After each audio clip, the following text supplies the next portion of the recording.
Hi everybody, it's probably going to be a little grainy and a little noisy, but I'm going to do my best to show how to make a true black strip in the darkroom. So first thing we need to do is get our enlarger. We want a piece of glass, we want a piece of cardboard. I'll set those to the side for now.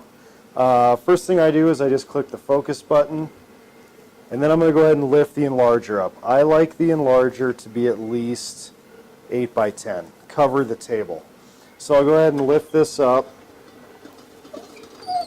pretty high. It's probably going to be off the top of the camera right now, but you guys can see what it is projecting down onto the table.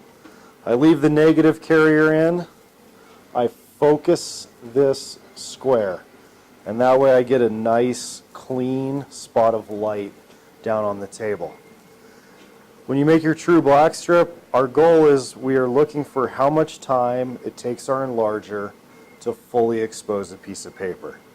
I recommend you adjust the f-stop as dim as it will go and up 1 click. Once I have those settings in place, I can go ahead and click the focus button again. That turns my enlarger off. I also have adjusted the time seconds. That way I'll do 2-second intervals on my test strip. I'll grab my paper.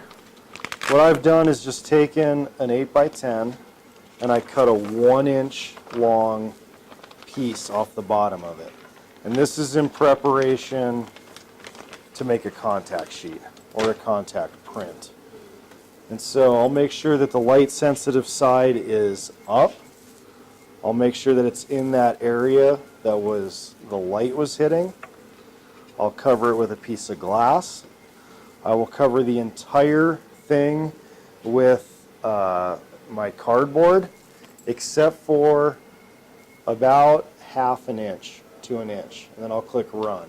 And so what I'm doing is I'm hitting that with light for 2-second increments.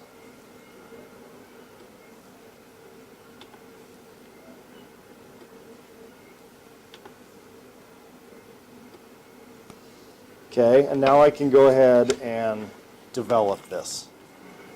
Okay, now that I've got my true black strip, I'm going to go ahead and run it through the developer.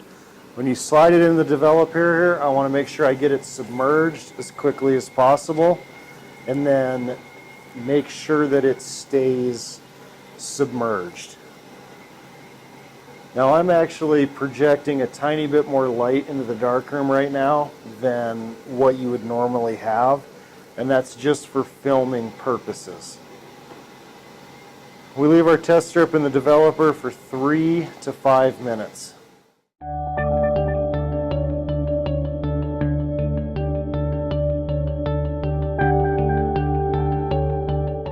Okay, once it's done in the developer, I'm going to go ahead and transfer it to the stop bath. That's 30 seconds. And then I'll transfer it to the fixer for 3 to 5 minutes. And then I'll go ahead and over and rinse it in the sink for 5 minutes. Okay, how do we read this true black strip? So if I look at it, this section here was hit with 0 seconds of light. This was hit with 2, 4, 6, 8, and I can see a faint line here, and I can see a really faint line here, and then I don't see another line. So if I read this 2, 4, 6, 8, 10, it took 10 seconds on that enlarger to get to true black.